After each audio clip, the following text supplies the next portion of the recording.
भगवान की जय। हनुमान जी महाराज की जय। जय श्री सीताराम।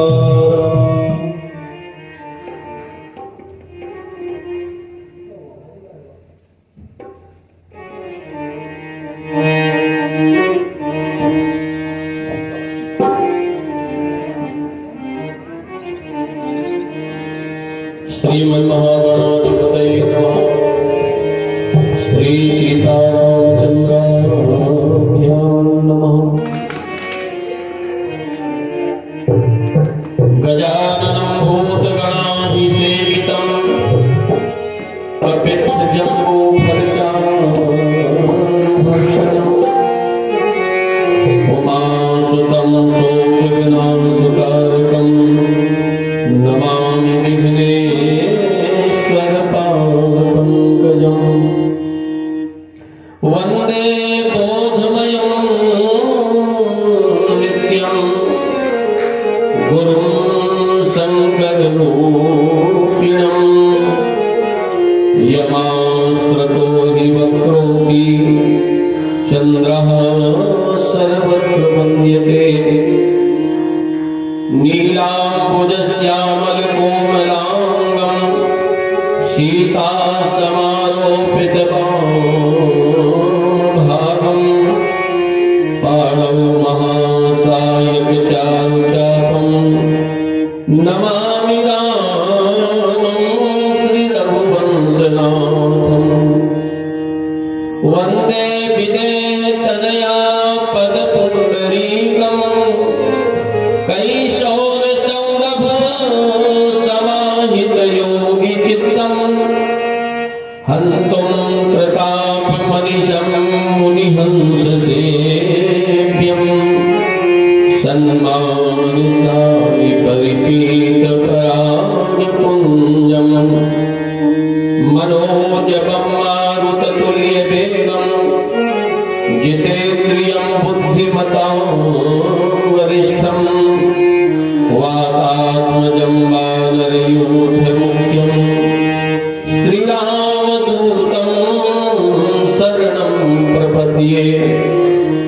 गुरुर्ब्रह्मा गुरुर्विष्णु गुरुर्देवो महेश्वरः गुरुसाक्षात् परब्रह्म तस्मै श्री गुरवे नमः।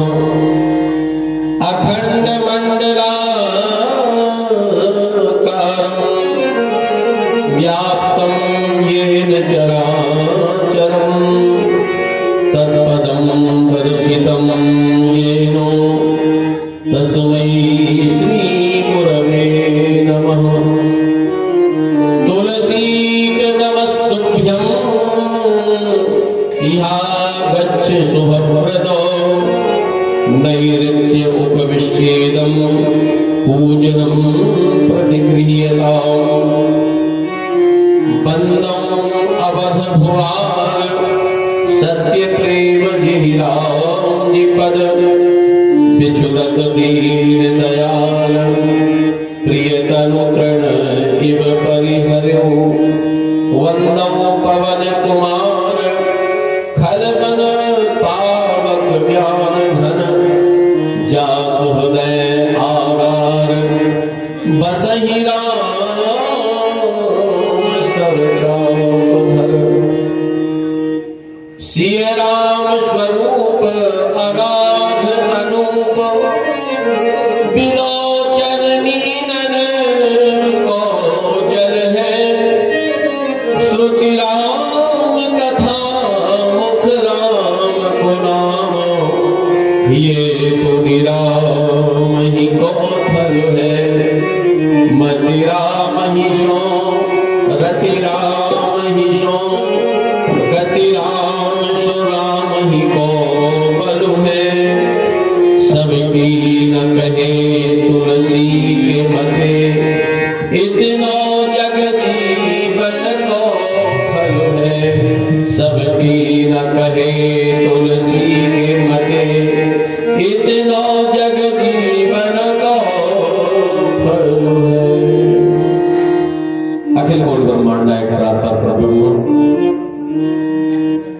लोकाभिराम नवोभिराम जनानंद वर्धक आनंद गंध भगवान श्री सीताराम चंद्र जी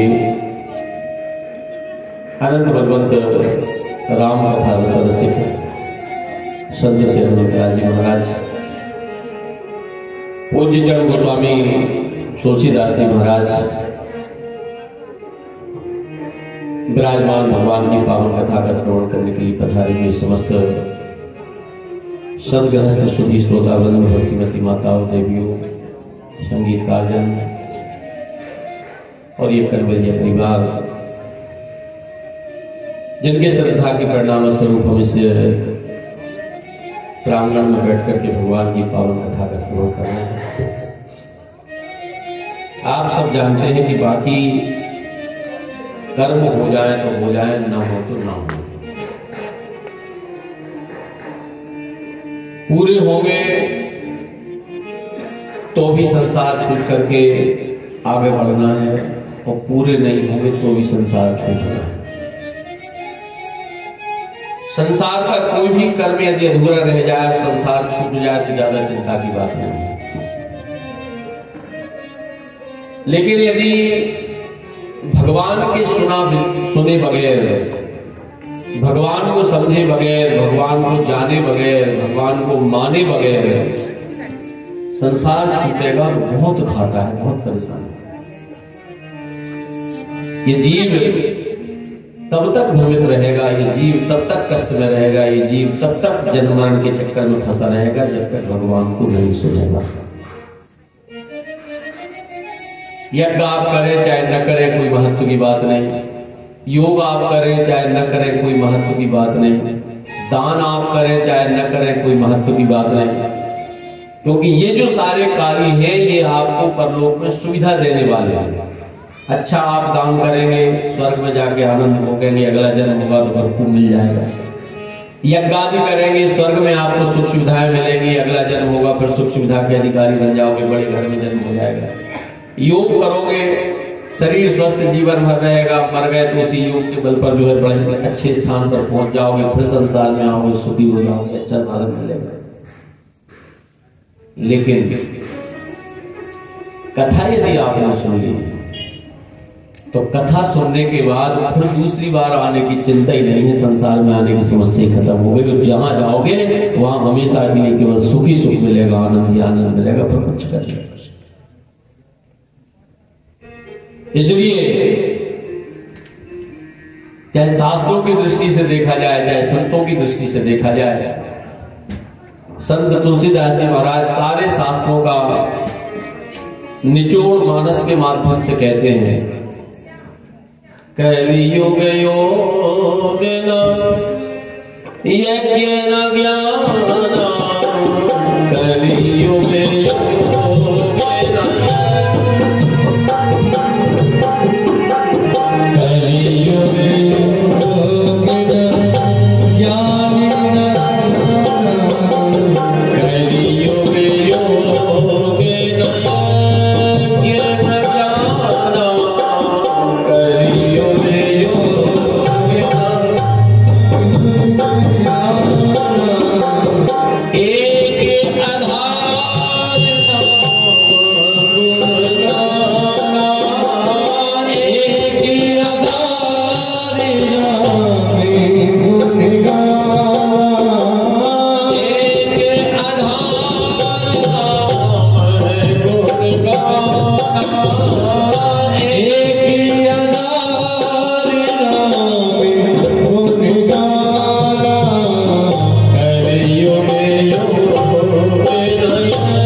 शास्त्रों और संतों का ये निचोड़ है कि कलयुग में आप योग करें चाहे न करें, यज्ञ करें चाहे न करें, ज्ञान के अधिकारी बने चाहे न बने, लेकिन इस कलयुग में आपने मानव शरीर धारण किया है और भगवान की कथा नहीं सुन पाए तो जीवन में भगवान जिन सती की और भगवान शिव की हमने कल कथा का श्रवण किया, जब पार्वती और भगवान शिव की कथा का श्रवण किया, तो सती जैसी शक्ति के लिए जो स्वयं भगवती आद्या शक्ति है, और आप जानते हैं कि सामान्य भी कोई ज्ञान प्राप्त कर लेता है तो उसे भ्रम नहीं होता, तो क्या दुर्गा जी को भ्रम हो जाएगा कि राम जी को न पहचानता? कल हमने सारी बातें आपको बताई थी, सीता जी वही है, राम जी वही है, दुर्गा जी वही है, अलग कोई नहीं है। तो क्या आद्या शक्ति भगवती दुर्गा को भ्रम हो सकता है कि वो राम को न पहचानता? नहीं हो सकता। भगवती आद्या शक्ति अपने पति भगवान शंकर के सामने झूठ बोल जाए, ऐसा हो सकता है? अरे सामान्य भी धर्म का जानने वाला डरता है भैया घाटा हो जाए, थोड़ा झूठ मत बोलो, पता नहीं क्या परिणाम भोगना पड़ेगा। तो सामान्य आदमी झूठ नहीं बोलता, वो तो स्वयं करुणात्मिका भगवती भवानी है, दुर्गा है, क्या वो झूठ बोलेंगे? लेकिन ये सारी लीलाएं केवल उनके द्वारा जो की गई है, इस लीला के माध्यम से ये बताना चाहती हैं कि तुम सती के बराबर, शक्ति के बराबर ही महत्वपूर्ण क्यों ना हो जाओ, महादेव के घर में जाकर तुम्हारा निवास ना हो जाए, लेकिन इतनी उत्कृष्ट योग्यता पाकर भी यदि तुम भगवान की कथा में लापरवाही करोगे, तुम्हें भी नीचे ही गिरना पड़ेगा, जैसे मैं गिर रही। जैसे मेरा जन्म दूसरी बार हो रहा है, मुझे भी दूसरी बार जन्म लेना पड़ा, तड़प तड़प के शरीर छोड़ना पड़ा। तुलसीदास जी ने लिखा है कि जितने दिन भगवान शंकर जो है समाधि में रहे, भगवती सती इतनी तड़पी है, इतनी तड़पी, आप मानस उठा के देखो। यदि भगवान को नहीं जान पाए, भगवान को नहीं सुन पाए, भगवान को नहीं समझ पाए, तो कितना भी बड़ा कोई ना हो जाए, उसे ऐसे ही तड़प के परेशान करता है, ऐसे ही तड़प करके शरीर छोड़ना पड़ेगा, और उसकी मुक्ति नहीं हो सकती, शरीर भी छूटेगा और उसे फिर जन्म लेना पड़ेगा। ऐसा नहीं है कि वो मुक्त होकर के चला जाए फिर संसार में ना आना पड़ेगा, उसे लौट करके जन्म भी लेना पड़ेगा, बिना जन्मे लिए वो ठिकाना नहीं लग सकता। कितने भी बड़े हो, गरुड़ जी को आप देख लो, गरुड़ जी तो भगवान के धाम में बैकुंठ में रह रहे हैं, उनके वाहन बने, लेकिन वो भी एक बार राम जी के युद्ध में रावण के युद्ध में आ गए, नाग पास काट ली, और भूल गए कि भगवान है, बैकुंठ में है, रोज खबर है कि भगवान, और यहाँ आ गए नहीं भगवान नहीं, ये तो दशरथ की बेटा जी शायद, और भूले तो ऐसी स्थिति बनी, ऐसे जो है संकट में पड़ गए, ऐसे संशय में पड़े कि नारद जी के पास पहुंचे, महाराज तुम तो बहुत बड़े ज्ञानी हो, बता दो ये कौन है? नारद ने कहा कि महामोह उपजा उनकोरे, कहिस न बेन कहीं घर मोरे। तुझे कोई बल मोह नहीं हुआ, महामोह हो गया है। ये महामोह इतनी जल्दी नहीं मिटता। अरे जैसा तुम्हें मोह हुआ है ना, ऐसा ही हमें भी एक बार हो चुका है, हमें बहुत बड़े उल्जाम पड़ गए, भगवान को बिना पहचान न जान पाए थे। इसलिए जाओ और जाकर के ब्रह्मा जी से कथा सुनो, शायद वो समझे। ब्रह्मा जी के पास गए, समय नहीं मिला, शंकर जी के पास गए, उन्हें समय नहीं मिला, अंतिम में काकुशुंड जी के पास भेज दिया गया, जहां उन्होंने कथा सुन करके और अपने भ्रम का विनाश किया। तो हम यदि बैकुंठ में भी पहुंच जाए, बात समझना, बैकुंठ में भी पहुंच जाए और यदि भगवान की कथा नहीं सुनी, तो फिर से इसी पृथ्वी पर आना पड़ेगा। जो कथा केवल पृथ्वी पर होती हो, कहीं कथा होती। इसलिए हमारे शास्त्रों में एक नियमावली है कि कुछ नाम है जो लेना नहीं चाहिए, उन नामों को लिया जाए तो पाप लगता है, दोष लगता है। तो नामों में वो शास्त्र का कहते हैं कि आत्मनाम गुरुर्नाम नामातिक्रमणस्य च श्रेयस्कामो न गृह्णीयात् ज्येष्ठापत्य कलत्रयो। 5 लोगों के नाम नहीं लेना चाहिए, इनके नाम लिए जाए तो पाप लगता है। कौन से नाम कहते हैं? आत्मनाम, स्वयं का नाम कभी नहीं लेना चाहिए। गुरु नाम, हमारे यहाँ तो गुरु परंपरा से जो पढ़ाया जाता है, तो उसमें जब ये बात आती है कि अपना नाम नहीं लेना चाहिए, फिर पूछते हैं गुरु जी से, महाराज कोई पूछेगा तुम्हारा नाम क्या है, तो कैसे बताएंगे? जब लेंगे तो पाप लग जाएगा, दोष लग जाएगा, तो बताएं कैसे? तो फिर वो बताते हैं कि नहीं, तुम्हें नाम सीधा नहीं लेना। यदि कोई तुमसे पूछता है तुम्हारा नाम क्या है, तो जी लोग मुझे इस नाम से पुकारते हैं, मेरा नाम ये है ऐसा नहीं, लोग मुझे इस नाम से पुकारते हैं। और ऐसा कहकर के नाम ले लिया जाए तो दूसरे जो पुकारते हैं उनके सिर पर चला जाए, वो मुझे बोलते हैं, पर सीधा नहीं कि मैं फलाना हूं, मैं फलाना हूं। तो स्वयं का नाम नहीं लेना चाहिए, गुरु नाम, गुरु का नाम नहीं लेना चाहिए। नामादि कृपण से जो अत्यधिक जो कंजूस आदमी है उसका नाम नहीं लेना चाहिए। ज्येष्ठापत्य कलत्रयो, ज्येष्ठ अपत्य यानी बड़े बेटे का नाम नहीं लेना चाहिए, और कलत्रयो यानी पत्नी और पति, इसमें द्विवचन है कलत्रयो। तो पति को पत्नी का नाम नहीं लेना चाहिए, पत्नी को पति का नाम नहीं लेना चाहिए। यदि नामों का कोई उच्चारण करता है जिससे पाप लगता है, दोष लगता है, तो ये तो सब आ गया। लेकिन महाराज ये कंजूस का नाम क्यों बोलते, कंजूस का क्यों नहीं लेना चाहिए नाम, इसमें क्या दोष है? भाई ये तो सम्माननीय, इसलिए इनके नाम नहीं लेना चाहिए। यदि कोई पैसा बचा रहा है, धन बना रहा है, संपत्ति बना रहा है, तो उसमें दोष क्या है उसका? वो अपने बच्चों की व्यवस्था कर रहा है, प्रबंध कर रहा है, तो उसका नाम नहीं लेने में कौन सा पाप लगा, लेने में क्या पाप लग रहा है? तब कहा कि नहीं, कंजूस आप वो मत समझो जो पैसा कमा रहा है। पैसा बनाने वाले को हमने कंजूस माना है, शास्त्र से कंजूस नहीं माना। संग्रही हो सकता है लेकिन कंजूस नहीं कहा जा सकता, पर शास्त्र की दृष्टि से कंजूस अलग अलग। जैसे तुलसीदास श्रीमद् भगवद गीता में भगवान कृष्ण कहते हैं कि कंजूस होता है वो कि जो किसी भी पूजा को करे और पहले ही फल की इच्छा बना ले कि मैं इसलिए शंकर जी पूज रहा हूं तो मेरे बेटे की नौकरी लग जाए। और ऐसा करके यदि कोई भगवान की पूजा कर रहा है, भगवान कहते हैं कि वो सबसे बड़ा कंजूस है। ऐसे आदमी के नाम लोगे तो भी पाप लगेगा। कृपणा फल हेतुवा, जो फल चाह करके कोई पूजा करे उसका नाम है कृपा। लेकिन श्री रामानुजाचार्य जी महाराज ने इसकी और अलग व्याख्या की है। वो उपनिषद के आधार पर व्याख्या करते हुए कहते हैं कंजूस कौन है, तो वो कहते हैं युवा एतदक्षरम गार्ग्य विदित्वा अस्मान लोकान प्रैति सुकृपणम, जो मानव शरीर धारण करके संसार में आए और भगवान की कथा सुने बिना, भगवान को समझे बिना, भगवान को जाने बिना शरीर छोड़ जाए तो वो सबसे बड़ा कंजूस है। वो कैसे कंजूस का नाम?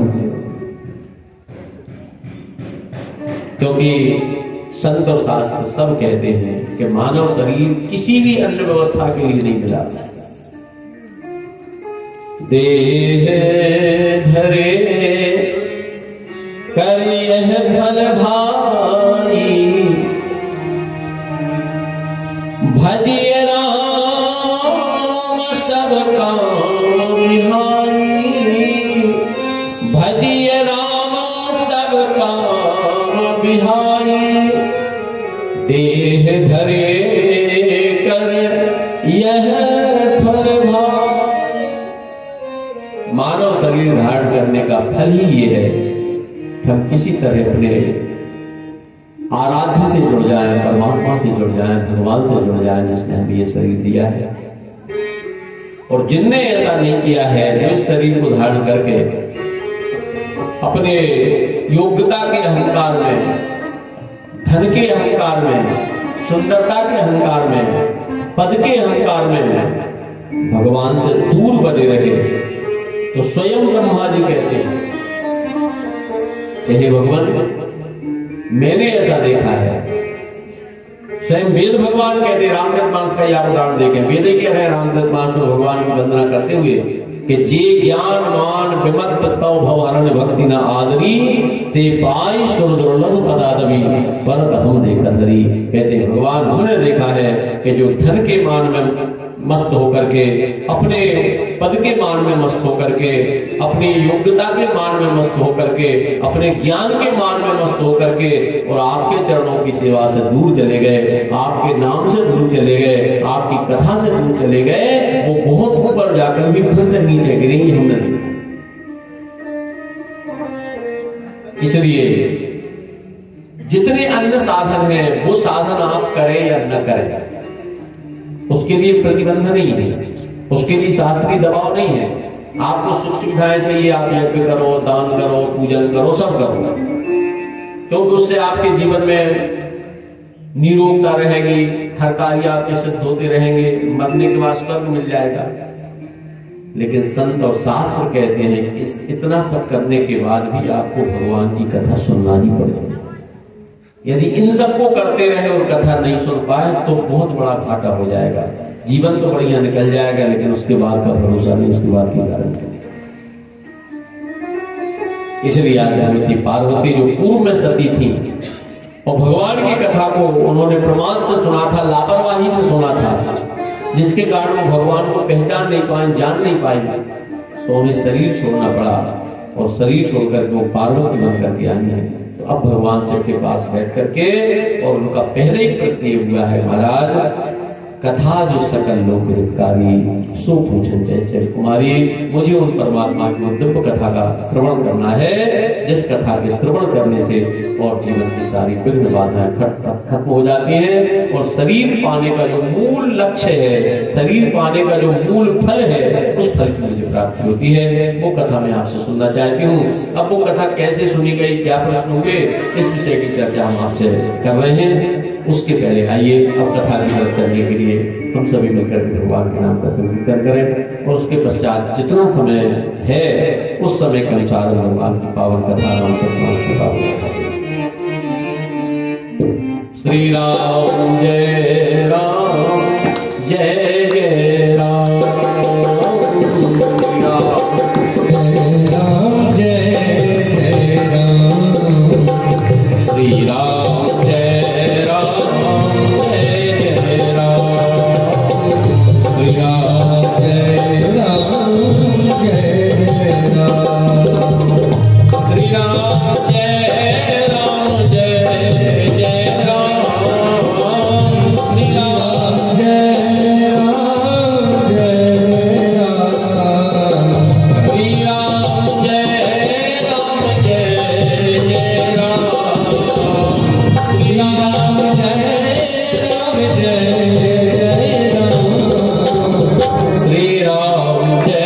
राम जय जय राम, श्री राम जय राम जय राम, श्री राम जय राम जय राम, श्री राम जय राम जय राम, मंगल भवन अमंगल हारी, मंगल भवानी मंगल हारी, मंगल भवन अमंगल हारी, मंगल भवानी मंगल हारी, रघुवंश दशरथ अजर बिहारी, रघुवंश दशरथ अजर बिहारी, श्री राम जय राम जय जय राम, श्री राम जय राम जय जय राम, श्री राम जय राम जय जय राम।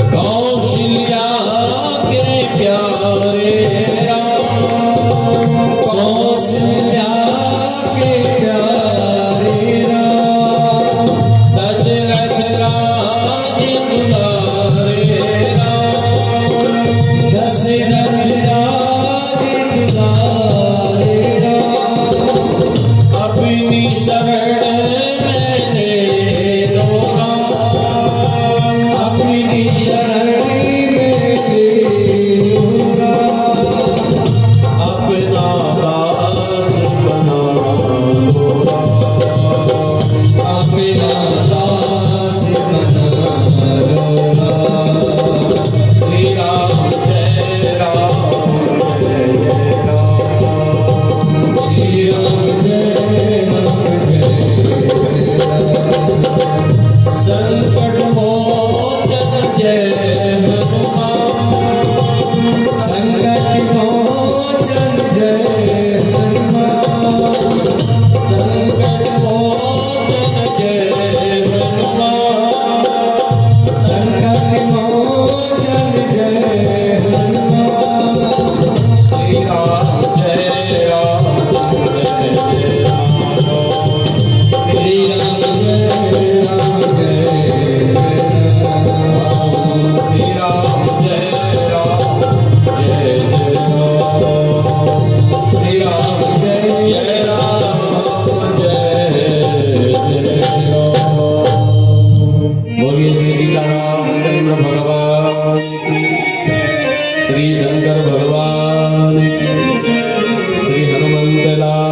कम हो लेकिन जोर से बोलो तो हमें तो लगे बहुत हो। अच्छा आदमी भी क्या करे, चारों तरफ तो कथा चल रही, 4 घर 4 घर 2 घर 3 घर। और कथा जो होती है ना, एक निवेदन कर दूंगा आपको, कथा कभी 2 से 3 में होती नहीं, जिसे कथा कहते हैं। एक सुनने वाला, एक कहने वाला, बाकी कोई भीड़ के रूप में इकट्ठा हो जाए तो हो जाए, अन्यथा बहुत ज्यादा भीड़ में कथा नहीं होती। आज तक इतिहास में जो भी तथ्यात्मक कथाएं हुई उनमें भीड़ नहीं हो पाई। तो कलयुग के शुभारंभ में सुखदेव जी ने जरूर थोड़ी कृपा कर दी कि भागवत के लिए उन्होंने प्रचार करा दिया, भैया जो आना चाहे आ जाए, हम कथा सुना रहे हैं। एक कहने वाला होता था, एक सुनने वाला। आज भी जो कथा चल रही है शंकर पार्वती की, बिल्कुल ऐसे ही चल रही है। आपने घटना सुनी होगी कि इस कथा को भगवान ने इतने एकांत में, जैसे ही पार्वती जी ने पूछा, कथा जो सकल लोक हितकारी, तो सोई पूछना चाह शैल कुमारी, विश्वनाथ मम नाथ पुरारी, त्रिभुवन महिमा विदित तुम्हारी, चरे अरु अचरे नाग नर देवा, सकल करही पद पंकज सेवा। हे भगवान, हम जानते हैं कि सारा ब्रह्मांड आपकी सेवा करता है, चाहे वो चलो हो चाहे अचर हो। आपकी सेवा पूजा के बगैर उनका हित नहीं होता, उनका कल्याण नहीं होता। लेकिन मुझे आश्चर्य होता है कि सारा ब्रह्मांड जिनकी सेवा करता है, जो महादेव कहे जाते हैं, जब देवताओं पर भी विपत्ति आती है तो आपकी शरण में आकर के अपनी विपत्ति का निवेदन करते हैं और आप उनकी विपत्ति का निराकरण करते हैं, निवारण करते हैं। पर ऐसे आप सबसे बड़े, जब मैं देखती हूँ कि तुम पुनि राम राम दिन राती, उस सादर जपहु रंग अराती। इतने तुम बड़े होकर भी बड़े प्रेम से दिन रात राम राम राम राम जपते हो, तो मुझे आश्चर्य होता है तुम्हारे इस पूजन को देख करके, भजन को देख करके, कि जब तुम ही सबसे बड़े हो, तुम महादेव हो, तो तुम्हें ये दिन रात राम राम जपने की क्या जरूरत है। राम सो अवध नृपति सुत सोई, और की अज अगुन अलख गति कोई। तुम जो राम राम जप रहे हो, ये राम वही है जो दशरथ के बेटा बनकर के आए हैं। वरीदी वो दशरथ के बेटा बनकर के आए हैं, तो फिर वो इतने बड़े कैसे हो गए जिनका तुम भजन करते हो। बोलिए श्री सीतारामचंद्र भगवान। जय सिया राम, जय जय सिया राम, जय सिया राम, जय जय सिया राम, जय सिया राम, जय जय सिया राम, जय सिया राम, जय जय सिया राम, जय सिया राम, जय जय सिया राम, जय सिया राम, जय जय सिया राम, जय सिया राम, जय जय सिया राम, जय सिया राम, जय जय सिया राम, जय सिया राम, जय जय सिया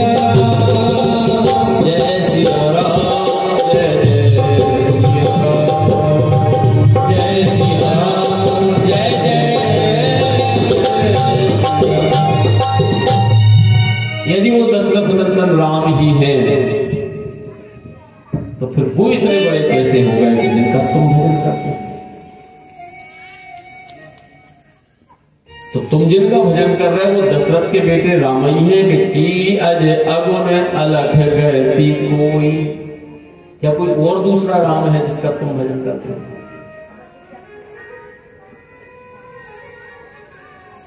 आपको ध्यान होगा कि जब मैं सती के रूप में आपके साथ थी, तो उन्हीं दशरथ नंदन राम की लीला का मैंने जंगल में दर्शन किया था, और जंगल में उन्हें पत्नी के वियोग में रोते हुए देखा। तो मैं भी भ्रम में पड़ गई कि ये भगवान कैसे हो सकता है। मैं आपसे आज ये जानना चाहती हूं कि वो जो रोते हुए मिले थे उन्हीं भगवान का तुम भजन करते हो, तुम जिनका कर रहे हो वो कोई और दूसरे भगवान। यद्यपि एक बात में निवेदन फिर भी कर रहे हैं, तब करे अस विमोह अब नाही, राम कथा पर रुचि मन माही। पहले जन्म की तरह मेरे भीतर मूर्खता नहीं बची कि तुम कहो और मैं ना मानूं। पहले तुम समझा रहे थे, मुझे समझ में नहीं आ रहा, तुम्हें मानने के लिए तैयार नहीं, लेकिन मैंने भोग लिया। एक जीवन मेरा बेकार चला गया, व्यर्थ चला गया। तो भोगने के बाद मुझे भी समझ में आ गया कि मानना पड़ेगा। इसलिए महाराज इस बार में कोई संशय पैदा नहीं कर रहे हैं, कोई प्रश्न आपसे नहीं कर रहे हैं, कोई कुतर्क नहीं कर रहे हैं। बस केवल मेरे भीतर जिज्ञासा है, मेरे भीतर राम के प्रति अनुराग जागा है, प्रेम जागा है। इसलिए उसी प्रेम के परवश होकर मैं उनके लिए विधिवत सुनना चाहता हूं। इसलिए हे भगवान, अब केवल आप राम के विषय में ये ना बताएं कि वो भगवान कौन है, वो भगवान है कि ये भगवान है। मैं तो ये जानना चाहती हूं उसकी आद्योपांत लीला सुनाइए, पूरी कथा सुनाइए। यदि वो ब्रह्म है तो पत्नी के वियोग में रोया क्यों है? और यदि वो रोया है, उसे अपनी पत्नी का पता नहीं लग रहा था, अपनी पत्नी को नहीं खोज पा रहा था, उसका पता नहीं ले पा रहा था, तो वो भगवान कैसे हुआ? इन्हीं सारे चरित्रों को सुनकर के जो भ्रम पैदा हुआ है, उस भ्रम को मिटाने के लिए मैं चाहती हूँ कि मुझे उनके जन्म से लेकर के और उनके अपने धाम जाने तक की कथा सुना दीजिए। कैसे उन्होंने जन्म लिया है, क्यों जन्म लिया है। आश्चर्य ये होता है कि यदि वो भगवान निर्गुण है, यदि वो भगवान अगुण है, तो वो सगुण कैसे हो गया? सगुण होकर उसने जन्म कैसे ले लिया? शरीर बनाकर के जन्म कैसे ले लिया? तो सगुण कैसे हुआ है, ये भी सुनाइए मुझे। और उसके बाद उसने कौन कौन सी लीला की, सारी लीला, राज्य तक की लीला सुनाने के बाद भी बाहोरे कहु करुणा यतन, कीन्ह जो अचरज राम, और प्रजा सहित रघुवंश बणि किमि गवने निज धाम। राज्य लीला करने के बाद जब वो इस धरा धाम को छोड़ करके अपने दिव्य धाम को पधारे, तो पूरी प्रजा को लेकर के वो अयोध्या से कैसे अपने धाम चले गए? क्या उनके लिए कोई विमान आया था? क्या उन्होंने शरीर का त्याग किया था? जैसे हम लोग मर जाते हैं, शरीर छूट जाता है यहीं पर और आत्मा के लिए चली जाती है, तो क्या वो भी ऐसे ही शरीर छोड़ करके जाता है, या वो जैसा शरीर उसके पास होता है उसी को लेकर के चला जाता है? तो प्रजा सहित रघुवंश बणि किमि गवने धाम, अपने धाम को कैसे गए, वहां तक की पूरी कथा। और वो कहती है कि महाराज एक बात और समझना, हम तो छोटे आदमी, कम बुद्धि वाले आदमी, तो भगवान की पूरी कथा हम कुछ भी नहीं, मतलब इतनी बुद्धि नहीं कि भगवान का हम सब लीला का प्रश्न करें। इसलिए आपसे एक निवेदन है कि बहुरस कहूं सोई तत्व बखानी, और यही विज्ञान मगन मुनि ज्ञानी। जिस दिव्य ज्ञान में बड़े बड़े महापुरुष जो है मग्न रहते हैं, दिन रात अन्नादि छोड़ करके और उसी परमात्मा के ध्यान में लीन रहते हैं, एकांत वास करते हैं, भोजन नहीं करते, जल नहीं पीते, उसके बाद में उनकी भूख प्यास खत्म हो जाती, चली जाती है, तो वो मगन हो जाते हैं उस भजन में। वो योग्यता कैसे आती है? निवेदन एक और है कि यदि पूछने में मुझसे ही कोई कमी रह गई हो, मैं पूरी बात ना पूछ पाई हो, तो और जो कुछ होता हो वो तो अपने मन से सुना थे। अलग से कोई बात हो, जो पूछा नहीं सोई दयाल जन राखे कोई। प्रथम जो मैं पूछा नहीं सोई सो दयाल जन राखे कोई, यदि मैं पूछ भी नहीं पाई हूं तो उसे भी आप छुपा के रख लेना, तुमने ये नहीं पूछा तो इसलिए नहीं बताया। क्योंकि हम जानते हैं कि किसी आदमी के सामने चिंता मणि मिल जाए, मणि जैसे कहते हैं ना, जिसके सामने आप कोई काम ना करो तत्काल पूरी हो जाती है, तो किसी को मणि मिल जाए तो मणि पाने वाला जो होता है वो संसार में जब तक जिंदा रहता है सारे सुख से मिल जाते हैं। जितना पैसा चाहिए, जैसी सुख सुविधाएं चाहिए, सब मणि पूजा करने मात्र से दे दी। और किसी को कल्पवृक्ष मिल जाएगा, तो ऐसा आदमी संसार में तो सुखी रहेगा, मरने के बाद वो स्वर्ग में भी सुखी रहेगा, स्वर्ग के सुख भी उसे मिल जाएंगे। मणि मिले तो जीवन सुखी हो जाएगा, कल्पवृक्ष मिले तो जीवन के बाद मरण भी सुखी हो जाएगा। लेकिन जिसे योग गुरु मिल जाता है ना, वो तो सीधा बैकुंठ का अधिकारी बन जाता है, फिर उसे कहीं भटकना नहीं पड़ता, कहीं परेशानी नहीं। और आज आप हमें गुरु के रूप में ऐसे मिले हैं कि यदि आपने उस तत्व का बखान हमारे सामने कर दिया तो हमारे कई जन्म सुधर जाएंगे, कई जीवन सुधर जाएंगे। इसलिए मेरा निवेदन है, गूढ़ तत्व न साधु दुरावहि और आरत अधिकारी जह पावहि। यदि प्रश्न करने वाला आर्त है, दुखी है, उसे केवल आत्म कल्याण करना है और वो आत्म कल्याण के भाव से जब गुरु की शरण में जाकर निवेदन करता है तो गुरु भी फिर उदारता से उसके कल्याण के सारे मार्ग खोल देता है, सारे रास्ते। मैं जानती हूं कि मैं वो अधिकारी भी नहीं हूं, यद्यपि जो सीता नहीं अधिकारी,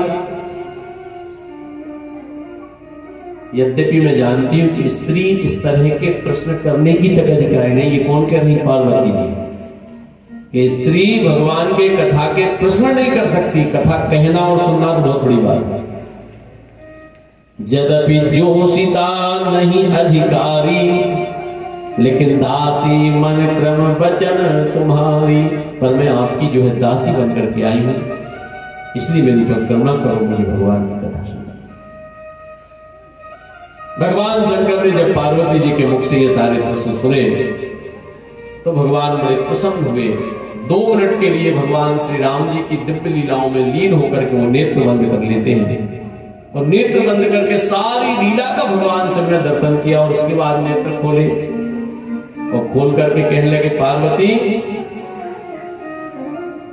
तुमने जो प्रश्न किए मैं समझ गया कि तुम्हारी भगवान के प्रति श्रद्धा जाग चुकी है, भगवान के प्रति अनुराग जाग चुका है, भगवान के प्रति प्रेम जाग चुका है। और तुमने जो एक कुछ मूर्खों जैसी बातें की हैं कि भगवान वो ही है, कि कोई दूसरे भगवान थे, वो मिले थे, वो रो रहे थे, वो ऐसा कर रहे थे, वैसा कर रहे थे, यदि वो निर्गुण है तो सगुण कैसे बन गए, तो ये जो सारी बातें हैं, ये बातें केवल तुम संसार के हित के लिए पूछ रही हो। तुम्हारे भीतर भ्रम नहीं बचा, तुम तो मर के संभल गई। एक बार जो शरीर छूट गया है ना, तो तुम तो मर के सब समझ गई, तुम्हें सब समझ में आ गया कि भगवान क्या होता है, भगवान की महिमा क्या होती, योग्यता क्या होती। अब तुम्हारे भीतर कोई भ्रम नहीं बचा, लेकिन फिर भी कीने प्रश्न जगत हित लागी, जो लोग नहीं समझे उन्हें समझ में आ जाए, इसके लिए तुमने ये प्रश्न किया। जहां तक तुमने कहा कि वो भगवान निर्गुण है तो सगुण कैसे हो गया, तो सत्यता तो यह है कि अब सगुण और निर्गुण में कोई भेद है नहीं, अलग नहीं है, सगुण अलग नहीं है, निर्गुण अलग नहीं है, वही सगुण है, वही निर्गुण है। यदि वो निर्गुण है तो शीतलता उसे प्रदान कर दो, वो सगुण हो जाएगा। बड़ी सीधा सिद्धांत आपको बताया गया। यदि वो निर्गुण है, उसे सगुण करना है तो शीतलता दे दो उसे। शीतलता मतलब शांति। जैसे पानी होता है ना, तो पानी यदि तरल है तो उसमें कोई रूप नहीं है, तरल पानी में कोई रूप नहीं, आप जो कलर डाल दो वही हो जाएगा, पीला, काला, नीला, हरा, जैसा करना है, उसका कोई रूप नहीं है। लेकिन उसी पानी को एक बर्तन में रख के शीतलता दे दो, ठंडक दे दो, और ठंडक जब उसे एक सीमा तक मिल जाएगी तो वही जो है बर्फ का गोला बन जाएगा, वो सगुण हो जाएगा। तो जैसे सामान्य पानी को अत्यधिक शीतलता देने पर वो जो है सगुण बन जाता है, जो निर्गुण वो सगुण बन जाता है, ऐसे उसी परमात्मा को शांति से बैठ करके आप जो है वो ध्यान कर लो उसका। भागवत में लिखा है कि भगवान के दर्शन सबको हो सकते हैं, सब अधिकारी हैं, आप ब्रह्मस्तंभ पर्यंत। तुलसीदास जी ने भी मानस को उत्तरकांड में लिखा है कि पाई न कहीं गतिपति पावन राम भजसु सन्मना, गणिका अजामिल व्याध गीत गजादि खलखारे गना, आभीर यमन किरात हस्त उपचारी अत्यंत रूप के कहीं नाम मारकते भी पावन हो राम नमामिते। कहते भगवान को पाने का अधिकार, भगवान को भजने का अधिकार, भगवान का ध्यान करने का अधिकार, भगवान को पूजने का अधिकार और भगवान के नाम जपने का अधिकार ब्राह्मण से लेकर के शूद्र पर्यंत, वो शूद्र नहीं विधर्मी भी कोई यवन हो उसे भी भगवान के भजने का अधिकार है। किरात हो, निषाद हो। लेकिन कोई बहुत बुद्धिमान होकर के उसी परमात्मा के प्रति तर्क करने लगे, कुतर्क करने लगे, तो भागवतकार कहते हैं कि यत्तदेवा असत्तर्कैः तिरोधीयेत सांप्रतम। कहते बहुत अच्छा बुद्धिमान भी हो, बहुत अच्छा ज्ञानी भी हो, लेकिन भगवान के प्रति यदि कुतर्क करने लगेगा तो भगवान उसकी दृष्टि से ओझल हो जाएगा, भगवान उसकी दृष्टि से चला जाएगा। उसी को मिलता है जो शांति से उसका ध्यान करता है, जो शांति से उसका नाम लेता है, जो शांति से उसके चरणों में बैठ करके उसकी आराधना करने का प्रयास करता है। यदि उस पर कोई प्रश्न प्रति प्रश्न किए जाएंगे वो चला जाएगा, ऊपर आपके सामने नहीं आएगा। तो उन्होंने कहा कि सगुण और अगुण में कोई बहुत बड़ा भेद नहीं है। अच्छा, भगवान तो निर्गुण इसलिए, एक और मैं एक सिद्धांत की बात कर रहा हूं कि भगवान तो निर्गुण इसीलिए रहता है कि भगवान यदि सगुण बन के आ जाए तो हर आदमी को नहीं मिलेगा। जैसे राम बनकर आ गए दशरथ नंदन के बेटे, राजा दशरथ के बेटे, अब कौन उनके भवन में पहुंच पाएगा? सामान्य आदमी पहुंच जाएगा, सामान्य आदमी को प्रवेश नहीं मिल सकता। वो तो भगवान की कृपा थी, वो घर से निकल के जंगल में आ गए। तो गांव के जितने जंगल के लोग थे, बिना पढ़े लिखे लोग थे, बिना पूजा पाठ करने वाले लोग थे, वो धन्य हो गए। बड़भागी बन अवध अभागी, जो रघुवंश तिलक तुम त्यागी। महाराज आपने बड़ी कृपा कर दी कि अयोध्या को छोड़ करके स्वयं जंगल निकल आए, कम से कम हम तुम्हारे दर्शन कर रहे हैं ना। हमारी ताकत थी वहां घुसने की, राजभवन में 50 जगह चेकिंग होती, 50 जगह पूछते लोग, पता पूछते हो, पता नहीं कहाँ के द्वार से भगा देते, तो आप मिल भी नहीं पाते। लेकिन आप आ गए तो हमने दर्शन कर लिए, और ये उनकी करुणा थी, वो चले गए और भगवान के दर्शन हो गए। और क्या सबको भगवान के दर्शन हो सकते हैं?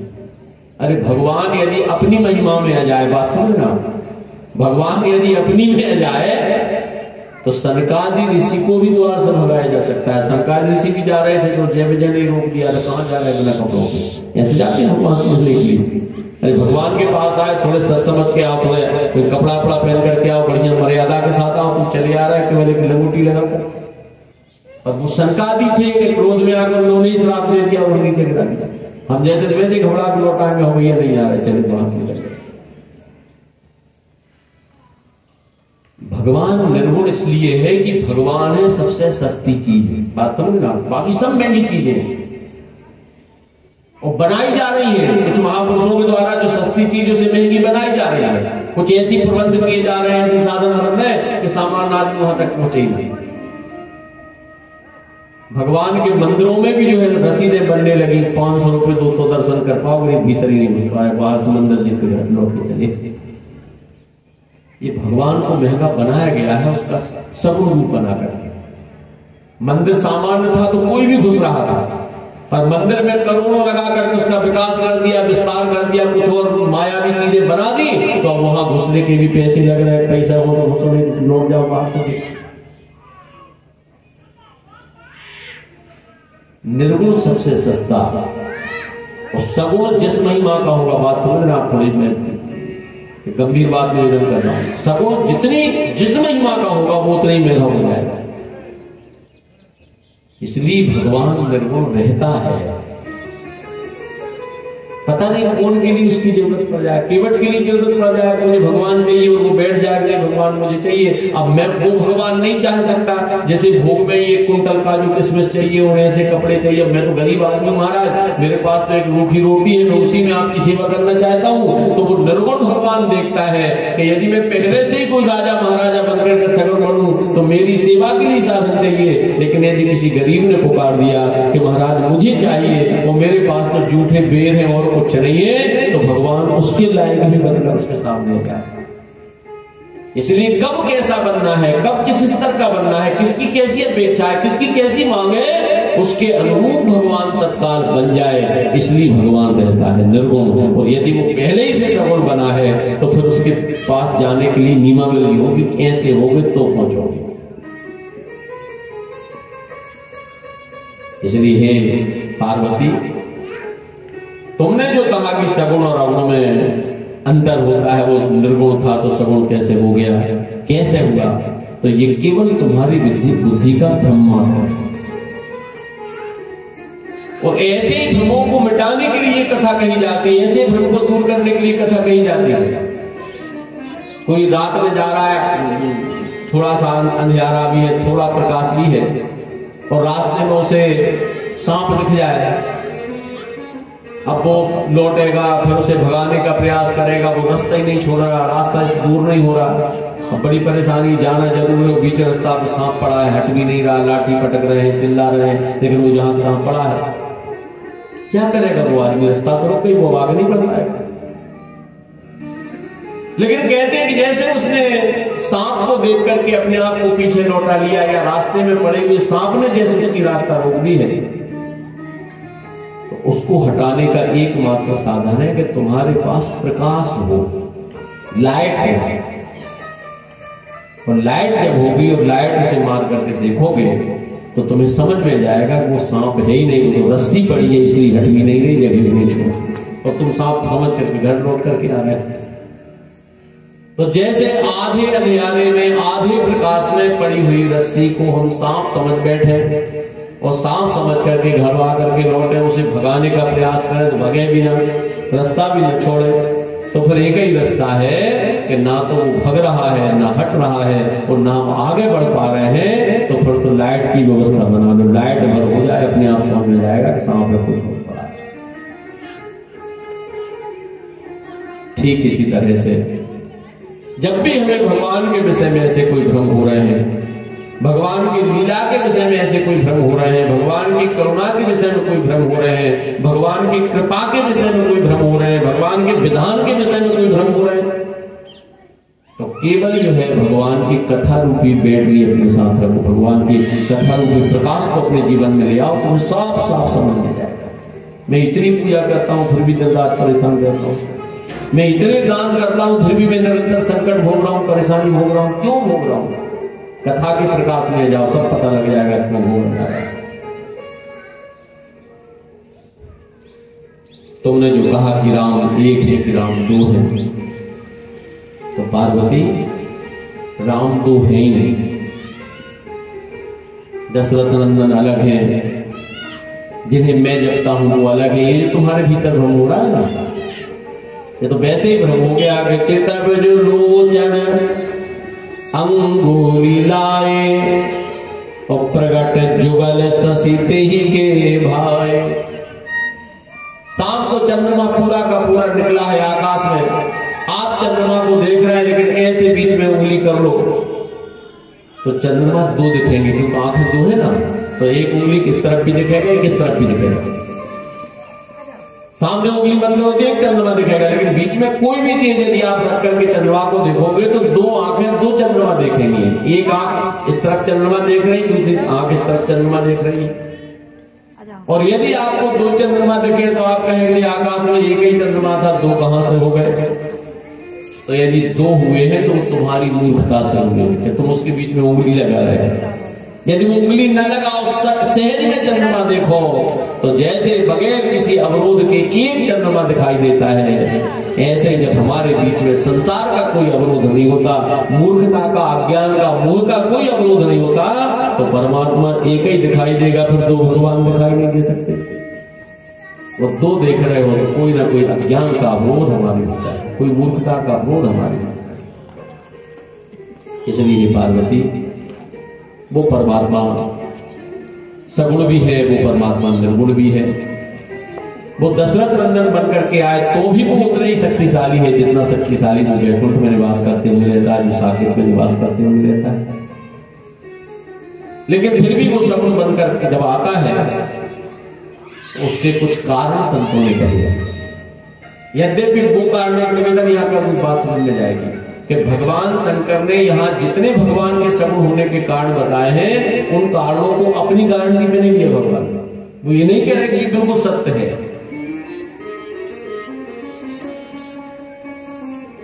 हरि अवतार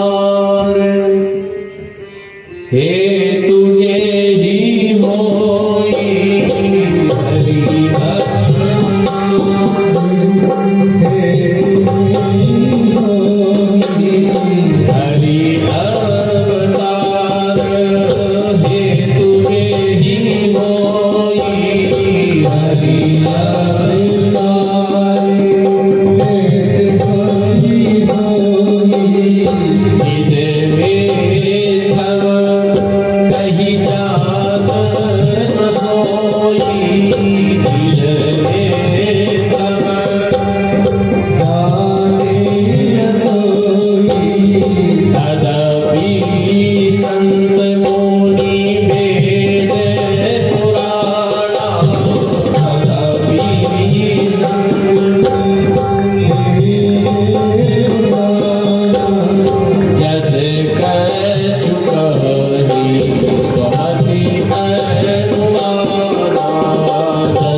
भगवान जो निर्गुण से सगुण होता है, यानी अवतार लेता है, तो अवतार के लिए यही कारण है, ये नहीं कहा जा सकता।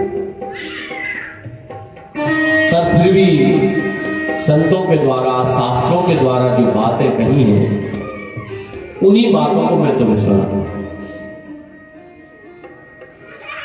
जब जब हो धर्म की हानि, बाढ़े असुर अधम अभिमानी, करही अनीत जाहि नहीं बरनी, सीधन गृद्धेनु सुधरनी, तब तब धर्म विदसि। यदा यदा हि धर्मस्य ग्लानिर्भवति भारत, अभ्युत्थानम धर्मस्य तदात्मानं सृजाम्यहम्, परित्राणाय साधूनां विनाशाय च दुष्कृतां, धर्म संस्थापनार्थाय संभवामि।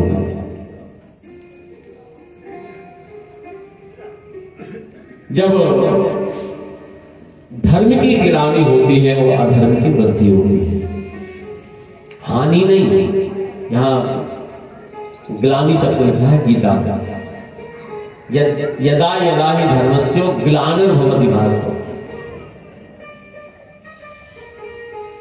द्वापर के अंतिम की कथा है, और कलयुग में तुलसीदास जी कहते हैं जब जब हो धर्म की,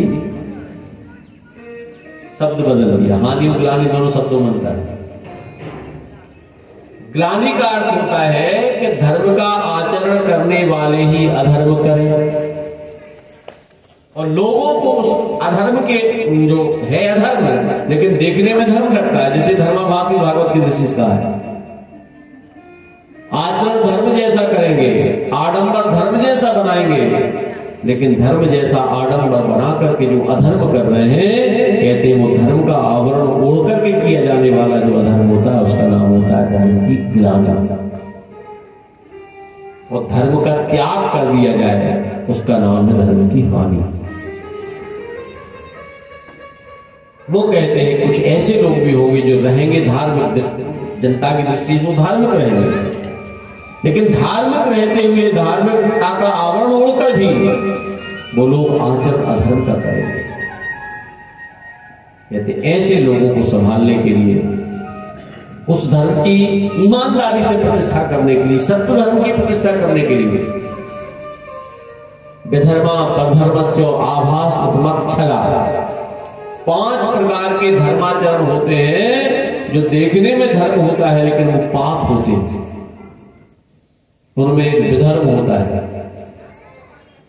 हम सनातन वाले हैं, लोभ में हम मुस्लिम बन जाए, ईसाई बन जाए, दूसरे धर्म में चले जाए, इसका नाम है विधर्म। धर्म वो भी होगा, उसमें भी धर्म का आचरण होगा, लेकिन ये पाप होता है, सीधा सीधा अधर्म होता है। परधर्म, ब्राह्मण है क्षत्रिय जैसा आचरण करें, क्षत्रिय है ब्राह्मण जैसा आचरण करें। जैसे परशुराम जी क्षत्रिय जैसा आचरण कर रहे थे, भगवान ने समझा को उन्हें फिर ब्राह्मण बना दिया। जैसे अर्जुन ब्राह्मण जैसा आचरण करना चाहते थे, भगवान कृष्ण ने गीता सुनाकर उन्हें फिर से क्षत्रिय बना दिया। तो क्षत्रिय होकर के ब्राह्मण जैसा आचरण करने लगे, वैश्य जैसा आचरण करने लगे, शूद्र जैसा आचरण करने लगे। और शूद्र होकर के ब्राह्मण जैसा आचरण करने लगे, क्षत्रिय जैसा आचरण करने लगे, वैश्य जैसा आचरण करने लगे। तो जो हमारा धर्म है उस धर्म को हम त्याग करके दूसरे धर्म का आचरण करें, ये धर्म होता है परधर्म। परधर्म देखने में धर्म है, लेकिन ये भी पाप माना होता है। आभास, जहां धर्म ना हो वो व्याख्या पूरी धर्म की है, उसे कहते हैं आभास धर्म। यानी फायदा फायदा की चीज हमारी तरफ और नुकसान नुकसान वाली तुम्हारी तरफ। बड़ी सीधी बात है। जिसमें घाटा हो रहा हो तुम करोगे काम, जिस फायदा हो रहा तो हम होंगे। ऐसे धर्म की व्याख्या की जाए, तुमसे कहें खूब दान करो और हम 1 रुपया न करें, तुमसे कहें संपत्ति से बिल्कुल प्रेम करने की जरूरत नहीं, कोई मतलब की नहीं, नाशवान है, ये वो है, तो पैसा हम पे खूब देते जाओ, हम खूब पैसा रखें अपने पास। तो ऐसी जो व्याख्याएं धर्म की जाती है, कहते ये जो व्याख्या है ये धर्माभास है कि वो देखने में धर्म जैसा लगेगा लेकिन वो धर्म नहीं माना जाएगा, वह धर्म होगा। जबकि धर्म ये कहता है कि जितनी कठोरता है, जितने त्याग है, जितनी तपस्याएं हैं, वो स्वयं करो और सामने वालों को जितनी सुविधा बन सके उतनी सुविधा प्रदान करो।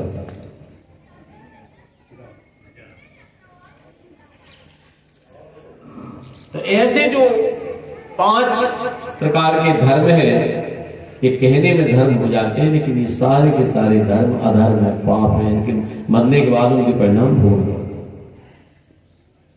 तब भगवान कहते हैं जब धर्म की ऐसी ग्लानि होती है कि उसे मना नहीं किया जा सकता। आप वेशभूषा देख के जी भी नहीं कह सकते कि पाप कर रहे हैं बाबा जी हैं या पंडित जी हैं या शास्त्री जी हैं फला, रोक पा नहीं रहे और सारे बुरे काम हो रहे हैं उनके बाद।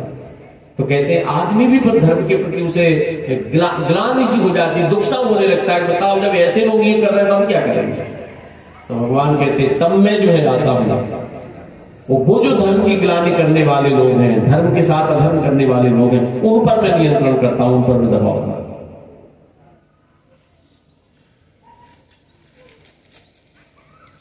तो ये भी एक कारण है, लेकिन सत्य है असत्य है ये बिल्कुल गारंटी शंकर जी नहीं दे रहे। वो कह रहे तदपि संत मुनि वेद पुराणा जस कछ कहीं सुमति। एक कारण ये भी है कि द्वारपाल हरि के प्रिय दो, जय और विजय जान सबको। बट प्रसाद से दोनों भाई, तामस अधुर असुर दे तह पाई। कहते एक बार इनके जो द्वारपाल जय और विजय थे उनको शंकराचार्य ऋषि ने श्राप दिया था, उनके उद्धार के लिए भगवान का अवतार हुआ, इसलिए भगवान आए। एक बार ऐसा भी सुना है कि जलंधर नामक एक बहुत बड़ा राक्षस हुआ था। उस राक्षस की पत्नी जो थी वो बहुत बड़ी पतिव्रता थी और उसके पतिव्रत के बल पर जालंधर को कोई मार नहीं पा रहा था। बहुत बार उससे युद्ध किया गया, लेकिन परम सती असुराधिक नारी तेवल ताई न जिते सुरारी।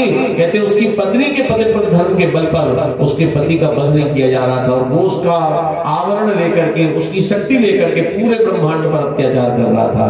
तो तब भगवान ने जो है उस दुराचारी को मारने के लिए छल करता कहते छल से उसकी पत्नी वृंदा का पतिव्रत धर्म भंग किया। और जब उसे इस बात का पता लगा कि स्वयं हरि ने ही जो है जलंधर का रूप बना करके मेरा धर्म नष्ट किया है, तो उसने उन्हें श्राप दिया। उसी श्राप के कारण भगवान आए। और एक कारण ये भी है कि नारद श्राप दीन एक बार, एक कलप ते ही लगी अवतारा। ऐसा भी सुना है कि एक बार नारद जी ने भगवान को श्राप दे दिया था, इसके कारण भगवान ने संसार में अवतार लिया। तो जैसे ही नारद जी ने श्राप दे दिया, ये पार्वती जी ने सुना तो रोक दिया उन्होंने शंकर जी, नहीं महाराज जी गलत बोल रहे आप। बाकी हम कारण मान सकते हैं कि जय विजय को श्राप दिया, वृंदा ने श्राप दिया, फलाने ढकाने ने, जो कुछ आप सुना रहे थे हम सुन रहे थे। लेकिन ये जो आपने कह दिया कि नारद जी ने श्राप भगवान को दे दिया, तो ये बिल्कुल गलत बात, हम ये नहीं सुन सकते। भगवान शंकर ने कहा कि जो कुछ हमने सुना वही तुम बता रहे हैं, तुम्हें इसमें परेशानी क्या होगी। पार्वती कहने लगी नारद जी हमारे गुरु जी हैं, और नारद जी की ही कृपा है, उन्होंने हमें ऐसा मंत्र दिया था कि उसी मंत्र का जप करके हम तुम्हें प्राप्त कर पाए। हमने तुम्हें जो पाया है, हमने हमारा विवाह जो तुम्हारे साथ हुआ है, तो ये मंत्र नारद जी ने ही दिया था। तो जिस नारद जी के पास इतना ज्ञान है, इतना ज्ञान है, इतना वो भगवान के भक्त हैं कि वो यदि किसी को शिष्य बना ले तो उसे सीधे भगवान से मिला देते, वो सीधा भगवान से मिल जाता है। तो जिस नारद में इतना ज्ञान है कि वो अपने शिष्य को भगवान से मिला दे, वो नारद भगवान को श्राप कैसे दे सकते? संसारी गुरु होते जो भगवान से न मिला पा रहे होते तो हम स्वीकार कर लेते कि वो श्राप दे सकते हैं, लेकिन नारद ने कैसे श्राप दिया? शंकर जी का हम सुनाते रहे, सुनो पूरी कथा। तब भी पार्वती ने एक बात जोड़ दी बीच में। पार्वती कहने लगी नारद, ऋषि जी ने कहा नारद श्राप दीन एक मारा। तो पार्वती जी कहती है कि कारण कवन श्राप मुनि दीन्हा, ओ का अपराध रमापति कीन्हा। हे महाराज, नारद जी ने श्राप क्यों दिया? भगवान ने कौन सी गलती की थी? यानी भगवान को गलत सिद्ध कर रही है, लेकिन नारद की गलती नहीं मान रही। नारद जी गलती, वो कहती कोई गलती भगवान ने जरूर की होगी, इसलिए नारद जी ने श्राप दिया, अन्यथा नारद जी तो नारद विष्णु भगत पुनि ज्ञानी, वो भगवान के बड़े भक्त हैं, वो बहुत बड़े ज्ञानी हैं, और जो स्वयं भगवान का भक्त इतना ज्ञानी हो, श्राप कैसे देगा? तो जैसे ये प्रश्न किया तो भगवान शंकर ने कहा कि देवी नहीं मान रहे, सुन लो पूरी कथा।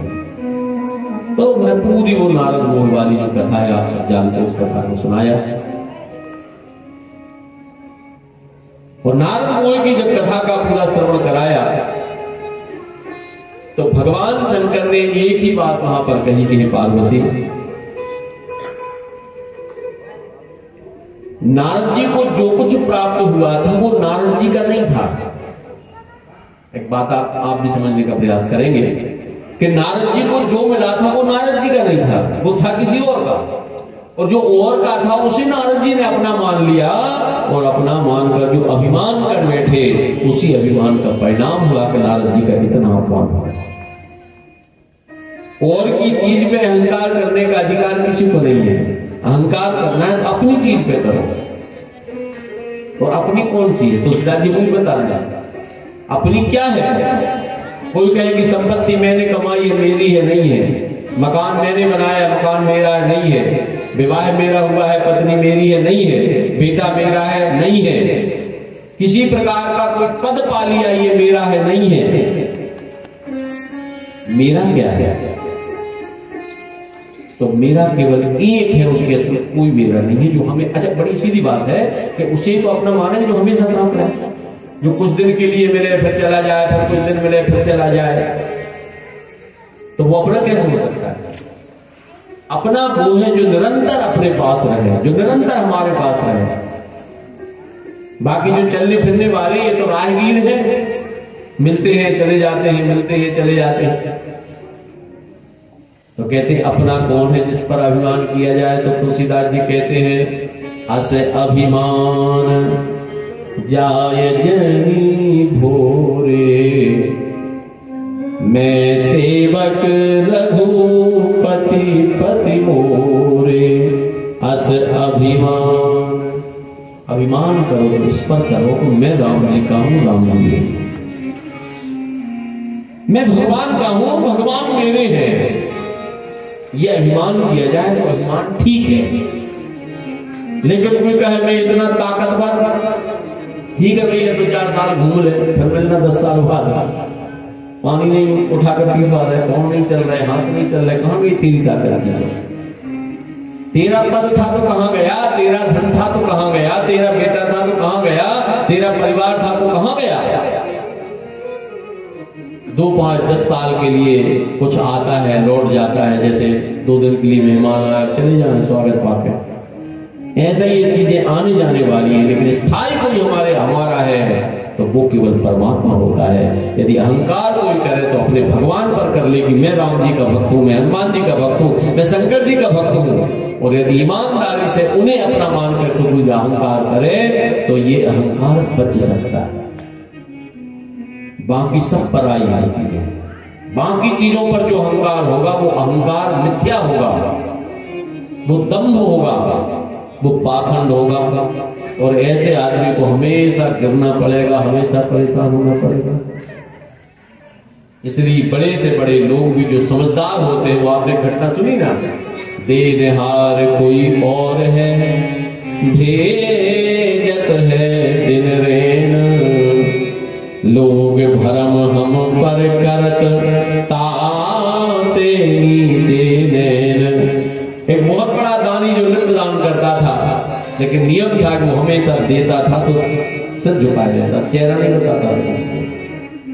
रोज उसके द्वार पर आते थे लोग और बहुत लेकर के जाते थे, लेकिन कभी उसने चेहरा नहीं बताया। पूछ लिया किसी ने कि तुम इतना देते हो, उसके बाद नाम तक नहीं करते कि मैंने ऐसा किया, मैं इतना दे रहा हूं, मैं ये कर रहा हूं, वो कर रहा हूं। आदमी तो 100 रुपए देकर भी 10 बार माइक का नाम बुलवाएंगे, नहीं बोल पाए फिर कहेंगे हम लोग ना हो। तो तुम इतना दे रहे हो, उसके बाद जो है पता नहीं लगने देते, सिर तक झुकाए रहते हो। उसने कहा कि मेरा हो तब तो मैं बताऊं कि मैं दे रहा हूं। मैं जब आया था तो क्या था मेरे पास, पर उस परमात्मा ने मेरी योग्यता देख करके वो मुझे इतना फटक दिया, इतना फटक दिया, इतना फटक दिया कि मैं घर बैठा रहता हूं, पैसा आता रहता है, मैं घर बैठा रहता हूं, पैसा आता रहता है। तो मैं समझ गया कि जब मैंने मेहनत नहीं की, पैसा आ रहा है, तो जब भगवान दे रहे हैं, अब वो दे रहे हैं तो उनका ही है, इसलिए जब दूसरे का है तो मैं क्यों बताऊं कि मैं दे रहा हूं। पर नारद जी से अपराध ये हो गया कि नारद जी को जो मिला था वो उनका नहीं था, वो शंकर जी का था। जिस जगह नारद जी ने बैठ करके तपस्या की थी, उस जगह पर पहले शंकर जी ने तपस्या की, और जब उनकी तपस्या को भंग करने कामदेव आया तो शंकर जी ने जला दिया। और कामदेव को जब शंकर जी ने जलाया तो कामदेव की पत्नी रोते रोते शंकर जी के पास पहुंच गई। रोदती वदती बहुभांति करुणा करत शंकर पहुंच गई। जैसे ही रोते हुए भगवान के पास पहुंची तो भगवान शंकर तत्काल शांत हो गए और शांत होकर के कहा कि देवी तुम विलाप क्यों कर रही हो। रति ने कहा मैं इनकी पत्नी हूं जिनको तुमने जला दिया, मेरा क्या होगा। मैं तुमसे निवेदन करती हूं, मुझे मेरा पति चाहिए। भगवान शंकर ने कहा कि देवी पति तो तुम्हारा अब तुम्हें नहीं मिल सकता, और उसने अपराध उतना बड़ा किया है कि कभी नहीं मिल सकता तुम्हें। लेकिन तुम आई हो और इतनी रो रही हो तो तुम अपने पति से एक वचन हमें दिलवाओ, उसके बाद हम पति तुम्हें देंगे। का वचन क्या है? शंकर जी ने कहा कि मैंने जिस क्षेत्र में साधना की है, तपस्या की है, तुम्हारा पति ये वचन दे करके जाए कि आज के बाद कोई भी यहाँ आकर भजन करे, ये वो उन्हें परेशान नहीं कर सकता, इस सीमा में भी प्रवेश नहीं कर सकता। कोई भी भजन करे यहाँ आकर के, मैंने कोई भी आकर के साधना करे, इसको यहाँ प्रवेश वर्जित रहेगा। और यदि ये वचन दे करके जाता है कि आज के बाद ये कभी यहाँ नहीं आएगा, तो इसको जीवन मिलेगा, अन्यथा कहते। तो कामदेव ने वचन दे दिया था, और वचन दिया तो भगवान ने आशीर्वाद भी दिया कि जब यदुवंश कृष्ण अवतारा होई है हरण महामहिभारा।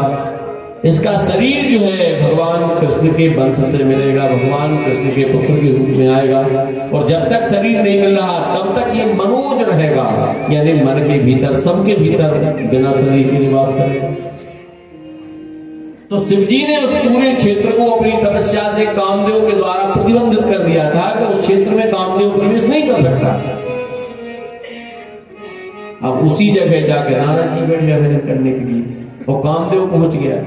अब कामदेव क्या कर पाएगा नारद जी का? शंकर जी तो पहले से वहां लाइन खींच के आए, पर जो कामदेव नारद जी का कुछ नहीं कर सका, तो नारद को यह भ्रम हो गया कि मैंने कामदेव को जीता है। शंकर जी तो नहीं जीत पाए, उन्होंने तो लड़ाई की, जला दिया तब माने, लेकिन मेरे सामने वो पांव पड़ के चला गया, कुछ नहीं कर पाए। और जैसे ये बात शंकर जी को सुनाई तो उन्हें हंसी आ गई। उन्होंने फिर भी नहीं कहा कि मेरी चीज है, उनने इतना ही कहा कि ठीक है, बहुत अच्छा हुआ, आप तुम्हारा स्वागत कर रहे हैं, माला पहरा रहे हैं कि तुम कामदेव को जीत करके आए हो, लेकिन इसके बाद भी तुमसे ये निवेदन करना चाहते हैं कि बार बार बिन बहुनी तो ही जिमी यह कथा सुनाए हो ही बार बार।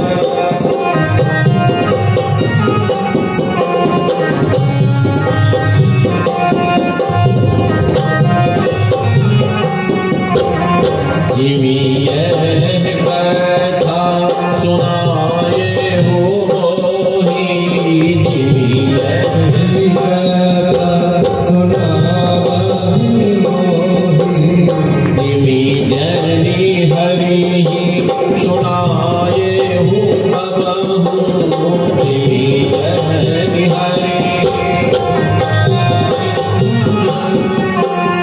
सुर पति सरिस होयते,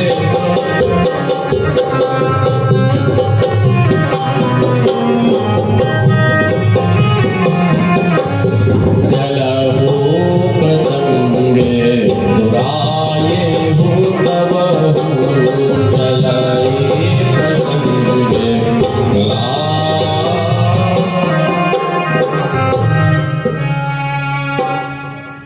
अच्छा, भ्रमित इतने थे नारद जी, अहंकार के कारण भ्रम में इतने पड़ गए थे नारद जी कि शंकर जी की बात नहीं समझ पाए। शंकर जी ने कहा था बताना मत किसी को, खूब प्रचार कर, तो माइक लगा लगा के लाना कम किया, लेकिन उन्होंने पद्धति बताई थी कि जिमी यह कथा सुनाए हो वो, जैसे हमें सुना रहे हो, छाती ठोक के हम जीते आए, ऐसी मत सुनाना, बता देना गए थे भजन करने गए थे, अच्छा नहीं भजन होगा, भगवान की कृपा रही, कामदेव आया, कुछ नहीं हुआ, ऐसा प्रचार करो। लेकिन तुम जो छाती ठोक कर कह रहे कि मैंने काम जीत लिया, ऐसी कथा कभी सुना मत देना। और विशेषकर यदि तुम भगवान नारायण के पास जाओ तो उन्हें तो बता नहीं होगा, क्योंकि हम तो सुन गए और कुछ नहीं कह रहे, लेकिन उनने सुन लिया तो फिर उलझ ही जाओगे, फिर नहीं लग रहा तुमसे, उनके कान तक ये बात पहुंच गई, उन्हें जाकर के तुमने इस तरह छाती ठोक करके सुना दिया, तो फिर नारद तुम बच नहीं पाओगे। नारद जी को लगा कि शायद शंकर जी का लिस्ट में नाम सबसे ऊपर चल रहा है, विश्व जीता, तो काम को नहीं जीता है अभी तक, और किसी जीते नहीं, ब्रह्मा नहीं जीत पाए, काम को इंद्र नहीं जीत पाए, अन्य कोई देवता नहीं जीत पाए, इस समय विश्व विजेता में शंकर जी चल रहे हैं ऊपर, और इसलिए इन्हें जलन हो रही है कि हमने बता दिया इनका नाम 2 नंबर पे, 1 नंबर पहुंचे, लिस्ट तो वहीं से निकलती है क्षीर सागर से। तो नारद जी और कहीं जाना चाहते थे, कहीं न जाकर सीधे क्षीर सागर पहुंच गए, और जैसे ही क्षीर सागर में नारद जी पहुंचे, भगवान को तो पता लगे गया था कि नारद जी आ रहे हैं, और ऐसी स्थिति, वो तो द्वार पे हाथ जोड़ के पहले ही खड़े हो गए। अब आपको आश्चर्य होगा कि जो नारद जी हमेशा भगवान से मिलने जाते थे, तो भगवान जहां बैठते थे वहीं जाकर के भगवान को प्रणाम नारद जी करते थे, लेकिन आज पहली बार जब नारद जी जा रहे हैं और भगवान द्वार पर हाथ जोड़े पड़े, अब इतने समझ में नहीं आ रहा कि हाथ क्यों जोड़ रहे हैं, भाई घर में बेटा है और बाप हाथ जोड़ रहा है, भैया जी पधारो, समझ जाओ कोई गड़बड़ है आज। ये वहां जाकर खड़े हो गए, वो कहते हैं बहुते दिनन की है मुनि दाया, हे मुनि कहाँ रहे इतने दिनों से, बहुत दिनों बाद तुमने कृपा की, बहुत दिनों बाद करा है, आओ बैठो। तो बैठने के लिए भगवान ने अपनी आसन दे दी, उसी पर नारद जी बैठे, ये भी नहीं महाराज आपके सिंहासन पर आप, हम तो बैठ जाएंगे नीचे बैठ जाएंगे, नहीं, भगवान ने कहा आओ बैठो, तो उसी सिंहासन पर नारद जी बैठो। भगवान ने कहा जी कहां से आ रहे, इतने दिन कैसे लग गया, तुम तो कभी रुकते नहीं थे किसी एक जगह, तुम्हें रुकने का वरदान भी नहीं है, तुम्हें श्राप लगाया, तुम कहीं 2 घड़ी नहीं रुक पाते, तो इतने दिन तक कहां जमे रहे, कितने दिनों बाद आए। तो तुलसीदास जी ने लिखा काम चरित नारद सब भाखे, यद्यपि बरज प्रथम शिव राखे। यद्यपि शिव जी ने मना कर दिया था, लेकिन इसके बाद भी शंकर जी को नारद जी ने पूरे जो काम की लीला थी, काम को कैसे जीता वो सुना था। भगवान सुनकर के समझ गए कि बीमार है, अब वक्त बोल रहा है, जैसा बोलते थे वैसी भाषा नहीं थी। जिस नारद से कभी चर्चा पूछो तो पहले वो रामचरित सुनाता था, पहले वो भगवान का नाम सुनाता था, कीर्तन सुनाता था। आज यदि नारद से पूछा और उसने काम की कथा सुनाना शुरू कर दिया है तो समझ लो नारद अपनी स्थिति में नहीं, बीमार हो गया। तो भगवान ने कहा कि भैया अच्छी बात है, तुमने ये बहुत अच्छा किया, और जहां तक हम तुम्हारी बात करें ना, तो तुम जैसे महापुरुषों का कोई नाम लेकर के कहीं बैठ जाए भजन करने तो उसका काम कुछ नहीं कर सकता, तुम्हारा क्या बिगाड़ेगा काम? तुम तो इतने बड़े आदमी, इतने बड़े महापुरुष हो कि तुम्हारा कोई स्मरण करके, तुम्हारा ध्यान करके भजन करने बैठ जाए तो काम उसका कुछ नहीं बिगाड़ सकता है। तो फिर तुम स्वयं बैठे थे, काम तुम्हारा क्या बिगाड़ता? नारद जी को समझ में नहीं आया, निकल पड़े प्रणाम करके, तत्काल प्रचार करना है, और जगह भी जाना है। निकल पड़े तो भगवान ने कहा पता नहीं कहां कहां जहर बोएंगे, आगे न बढ़ पाए और कहां जाएंगे, किस किस को बताएंगे, तो ये ज्यादा न जा पाए, इसके पहले इन्हें रोकना चाहिए। तो नारद जी जिस रास्ते से गए थे उसी रास्ते से लौट करके आ रहे हैं, लेकिन जब जा रहे थे तो कुछ नहीं था, और लौट के आए तो दिव्य जो है उन्हें नगर दिखाई दिया। जैसे ही देखा तो नारद आश्चर्य पड़ गए, गए इसी रास्ता से, अरे कुछ नहीं था जी, क्या हो गया? बड़े बाजे बज रहे हैं, जय जयकार हो रही है। नारद जी ने कहा कि चलो देखें यहाँ कौन सा उत्सव बन रहा है। अब उसमें जैसे ही भीतर प्रवेश किए तो तैयारी पूरी बनी बनाई थी, वो तो इनका इंतजार हो रहा था कि यहाँ शुरुआत हो जाए। नारद जी पहुंचे और जैसे ही पहुंचे उस राजा ने सम्मान दिया, सुंदर सिंहासन पर बिठाया, और सिंहासन पर बिठा करके और अपनी बेटी को बुलाया। तो आप देखें यहाँ पर फिर नारद जी को संदेश था कि संभल जाओ भाई, भगवान सीधा डंडा लेकर किसी को नहीं सुनाता, वो कभी कभी संकेत कर देता है कि इसमें समझ जाओ तो बच जाओगे, इसमें समझ जाओ तो बच जाओगे, यहाँ रुक जाओ तो बच जाओगे। और बाकी अब तो बुद्धि नहीं है आदमी के लिए, तो शास्त्रों ने यही कहा है कि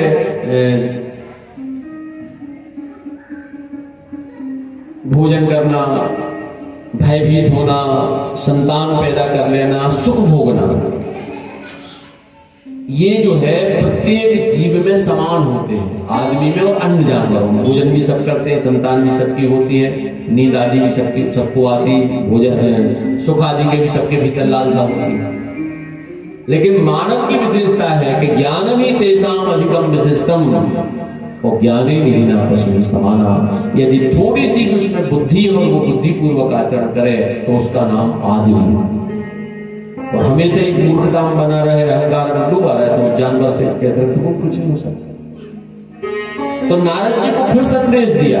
जब नारद जी यहाँ आए तो राजा ने लड़की बुलाई, और लड़की बुला के और सामने खड़ी करके कहा कि महाराज इसका भविष्य बता दो। अब मैं एक निवेदन करूं कि नारद जी ने इससे पहले भी एक लड़की का हाथ देखा था, जिसकी हम कल कथा सुना रहे थे, पार्वती जी का हाथ। तो पार्वती जी का जब हाथ देखा था, तुलसीदास जी ने लिखा है कि निज सौभाग्य बहुत गिरी भरना, और सुता बोल मिली मुनि चरना। अपनी बेटी को हिमालय ने बुलाया, और बुला करके पार्वती जी को नारद जी के चरणों में पहले प्रणाम कराया, और प्रणाम करा के फिर कहा कि त्रिकालज्ञ सर्वज्ञ तुम, गति सर्वत्र तुम्हार। हे महाराज, इस बेटी के भाग्य को बताओ, तुम बहुत अच्छा जानते हो। तो उसके हाथ जब देखे, पार्वती जी के हाथ जब देखे, तो पार्वती जी ने नारद जी को प्रणाम किया, उसके बाद हाथ बताया। लेकिन इस राजा ने जब लड़की बुलाई तो नारद जी को प्रणाम नहीं कराया। तुलसीदास जी लिखते, आन दिखाई नारद भूपति राजकुमारी, और कहु सुता के दोष गुण मुनिवर हृदय विचार। आकर के केवल लड़की बता खड़ी कर दी और ऐसे हाथ कर, महाराज इसका भाग्य देखो कैसी है। थोड़ी सी बुद्धि होती तो या तो नारद जी कहते हम हाथ नहीं बता रहे, तुमने पाँव नहीं बड़े पे, कैसे पाँव क्यों मारता, बताए हाथ कैसा, पाँव नहीं पड़ा था क्यों बता। लेकिन क्योंकि बुद्धि काम नहीं कर रही थी नारद जी की, इतने पागल हो चुके थे उस अहंकार में कि उनने ध्यान ही नहीं दिया, और ध्यान नहीं दिया, बुद्धि ने काम नहीं किया। तो अब देखो बाकी लोग आ रहे हैं। एक निवेदन आपसे कर दूं, एक बड़ी अच्छी बात तुलसीदास जी ने लिखी है कि रिपु रुज पावक पाप प्रभु अहि गनी न छोट कर। शूर्पणखा रावण के दरबार में जाकर के कहती है कि राजा, नीति है, शास्त्र का सिद्धांत है कि शत्रु इतना भी हो तो उसे छोटा नहीं समझना चाहिए। वो कब कौन सा घात कर दे कोई भरोसा नहीं। रोग इतना सा भी है जो छोटा नहीं समझना चाहिए, उसके द्वारा और कितने रोग पैदा हो जाए कोई भरोसा नहीं। पावक यानी आग जरा सी भी यदि है तो वो बहुत बड़ा विशाल रूप ले सकती है, उस पर भी नजर रखो। और चौथा है पाप, इतना सा पाप हुआ है ना, और हमने उसे कोई बात नहीं अगली बार ऐसा नहीं करेंगे ऐसा मान करके छोड़ दिया तो कल दूसरा भी होगा, परसों तीसरा भी होगा, नसों चौथा भी होगा, वो धीरे धीरे पाप का भंडार होगा। इसलिए पहली बार गलती हो जाए तो पहली बार में प्रायश्चित करो। राजा परीक्षित ने पहली बार ऋषि के गले में सांप डाला था, पर सांप डाल के जब वो घर आया, घर आकर के वो कुटादी उतारे, उनके सिर का कलयुग नीचे उतरा, उन्हें खबर हो गई कि आज मैंने बहुत बड़ी गलती की है, एक ऋषि का अपमान करके आया, उनके गले में सांप डालाया। राजा ने दोनों हाथ मुंह पर उठाए तो दोनों हाथ उठा करके परमात्मा से निवेदन किया कि भगवान, पता नहीं ये कैसे हो गया, इतना बड़ा अपराध कैसे बन गया कि मैंने एक ऋषि का अपमान कर दिया, लेकिन आज मैं तुमसे प्रार्थना करता हूं कि यदि आप मेरी बात सुन सको तो मुझे इस पहले ही अपराध पर इतना बड़ा दंड देना, इतना बड़ा दंड देना कि भविष्य में मुझसे कोई पाप न हो पाएगा। बोलिए राजा रामचंद्र भगवान।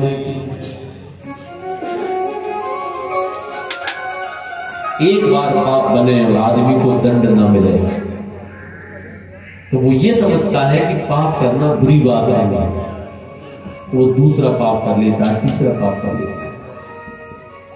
इसलिए अपराध यदि बनता है तो तत्काल परमात्मा से प्रार्थना करो, भगवान ऐसी सद्बुद्धि दो कि ये अपराध न बने और जो हो गया है इसका हम प्रायश्चित करें। यदि जरा सा भी अपराध भीतर बना रहा तो वो बाद में बड़े अपराध पैदा कर देगा, जरा सा दोष बना रहा तो और कई दोष पैदा हो जाएगा। नारद जी के भीतर इतना सा दोष घुसा था कि उन्हें अहंकार हुआ था कि मैंने काम को जीत लिया, लेकिन अहंकार ने प्रवेश किया तो अब आप देखो क्या क्या आ रहा है। अब नारद जी के भीतर असत आ गया। नारद जी ने जैसे इस लड़की का हाथ देखा तो तुलसीदास जी ने लिखा है कि लक्षण सब विचार को राखे और कछु बनाए भूषण भाग। जितनी उसकी योग्यता थी उनको नारद जी ने अपने भीतर छुपा लिया और बना बना के राजा को समझ। अब सही बात बता नहीं रहे और जो गलत गलत बात है वो बता रहे तो झूठा गया, नारद जी असत आ गया। ये अकेला अहंकार था पहले, उसे नहीं छोड़ पाए तो झूठा गया, नहीं असत संपादक बन जाए, ये भी बहुत बड़ा पाप है। और फिर जब ये भी दब गया, इसका भी प्रायश्चित नहीं किया उन्होंने, तो तीसरा दोष आया, उनके भीतर काम जग गया कि इससे मेरी शादी हो जाए। जो यही बरे अमर सोई होई और समर भूमि तेहि जितब न कोई, सेवई सकल चराचर ताहि और परे शील निधि कन्या जाहि। उसके भाग्य में लिखा था कि उसका वर्ण करेगी कि जिसे कोई संसार में नहीं जीत सकता। ये उसका वर्ण करेगी जिसकी सारी ब्रह्मांड सेवा करता हो, ये उसका वर्ण करेगी जो ब्रह्मांड में सर्वोत्कृष्ट हो। लेकिन नारद जी समझ बैठे कि ये जिसे माला पहना है वो ही सर्वोत्कृष्ट हो जाएगा, वो ही अजय हो जाएगा, उसकी सब सेवा करने लगे। तो नारद जी ने जो है बना बना के बात बताई और सही बात भीतर रखी, असत्य आ गया। असत्य के बाद तत्काल काम जाग गया कि यदि इसके साथ मेरी शादी हो जाए तो अपन तो फिर पूरे ब्रह्मांड के मुखिया बन गए, तो सब लोग अपनी सेवा करेंगे। लेकिन जैसे एक मन में ये बात आई कि इसके साथ विवाह कैसे होगा, इसके विवाह की नियमावली में पता नहीं है, कोई धनुष वाला सिस्टम रखा है कि मछली बेचने का सिस्टम रखा है कि कोई शास्त्रार्थ का सिस्टम रखा है कि केवल सुंदरता देखने का सिस्टम रखा है। अब ये पता नहीं कि स्वयंवर हो कैसे रहा है, किस पद्धति पर हो रहा है। तो नारद जी ने कहा कि वो बाकी तो बाद की चीजें, पहले तो सुंदर बन जाओ। अब क्योंकि कल ही स्वयंवर होना है, समय बिल्कुल नहीं है, इतनी जल्दी सुंदर कैसे बने? तो नारद जी ने कहा कि अपने तो भगवान सबसे अच्छे। अच्छा, एक निवेदन कर दूं, ये काम नारद जी ने बहुत अच्छा किया कि उन्हें जरूरत पड़ी तो उन्हें भगवान की खबर आ गई। और आदमी थोड़ा बहक जाए, ये भी संत कह रहे हैं, यदि कोई बहक जाए थोड़ा, और बहकने में अपने स्वार्थ पूर्ति के लिए भी यदि उसे भगवान की खबर आ रही तो भी भगवान संभाल लेते हैं उसे, तो वो समझ जाता है। लेकिन यदि अपने स्वार्थ पूर्ति के लिए वो बहक करके भगवान को छोड़कर संसार की तरफ चला गया तो फिर पूरी तरह बर्बाद होना है, पूरी तरह उसे नष्ट होना ही पक्का है। नारद जी को इतनी खबर जरूर आ गई कि चलो मोरे हित हरि समन ही कोई, और यही अवसर सहाय सोई होई। मेरा हित ऐसे भगवान के बराबर कोई नहीं हो सकता, इसलिए इस समय यदि जरूरत मुझे है तो केवल भगवान ही मेरा सहारा बनेगा। पर लगा कि भगवान के पास तक गए और लौट के आए, तब तक गाय के वही हो गया, कोई मतलब नहीं है। तो भगवान तो अपने इतने बस में कि अपन एक बार नाम लेते हैं भगवान सामने खड़े हो जाते हैं। चलो बुला के देखो तो बहुविधि विनय कीन देहि काला, और प्रगट्यो प्रभु कौतुकी कृपाला। नारद जी ने कई तरह से भगवान की वंदना की तो तत्काल वो खिलाड़ी भगवान आ गया। कौत की कृपाला लिखा है, खिलाड़ी भगवान आ गया। क्या बेटा अब हम खेल रहे हैं, खेला जाओ तुम सामने। बहुत दौड़ लगा रहे थे, बहुत आगे पीछे हो रहे थे, अब हम आ गए, बताओ क्या चाहिए? नारद जी ने कहा महाराज हम एक कन्या देख के आए, वो बहुत सुंदर है, हम चाहते हैं उसके साथ हमारी शादी हो जाए। तो भगवान ने कहा हमें क्यों पुकारा, शादी हो जाए, जाओ करो शादी, तिथि निश्चित कर लो, शादी होने लगे, निमंत्रण भेज देना। नारद जी का कुछ घर में हो जब तो शादी करें, पहले व्यवस्था चाहिए ना, तब तो शादी पक्की करेंगे। अब क्या चाहिए? मकान चाहिए, पैसा चाहिए, सोना चांदी चाहिए, हीरा जवाहरात मोती चाहिए, कपड़ा चाहिए। नारद जी का जी बात की जरूरत है, पहले सुंदरता चाहिए। वो लड़की कम से कम रीझ है तो हमें देख के वो प्रसन्न तो हो जाए कि लड़का हमारी हो। जी लोग रीझे कुंवर तब मिले जयमान, यदि वो हम पर आकर्षित नहीं हो रही हमारी सुंदरता पर, तो वो कैसे नहीं हमारे ये रक्षण हो पाएगा? तो पहले तो सुंदरता चाहिए। तो भगवान ने कहा कैसी सुंदरता दे दे, कैसी सुंदरता बताओ, कौन जैसे बना है? तो नारद जी आगे यदि किसी के जैसे बन गए जितने हम नाम जानते हैं, और उससे अच्छा कोई आ गया तो गड़बड़ हो जाएगा। इसलिए महाराज तुमसे अच्छा कोई है ही नहीं। तो हम तो ये चाहते हैं कि आपन रूप देहु प्रभु मोही, और आन भांति नहीं पाओ। आपका रूप हमें दे दो, हमें लगता है कि आपका रूप नहीं मिलेगा तो उसके साथ हमारी शादी नहीं होगी। भगवान ने कहा कि मानो रूप न दे पाए, शादी नहीं हुई तो क्या होगा? नारद जी का इतनी व्याकुलता है भीतर कि जब तक कछु न हो ये ही घारा, सब भजन पूजा छूट गए। अब तो ये कई खबर है शादी हो जाए, भगवान का हो गया काम। जिसे देख के भजन पूजन छूट गया, बात समझ रहा, जिसे देखकर भजन पूजन छूट गया, यदि वो घर में आ गई तो फिर करेंगे भजन, पहले भजन खबर है।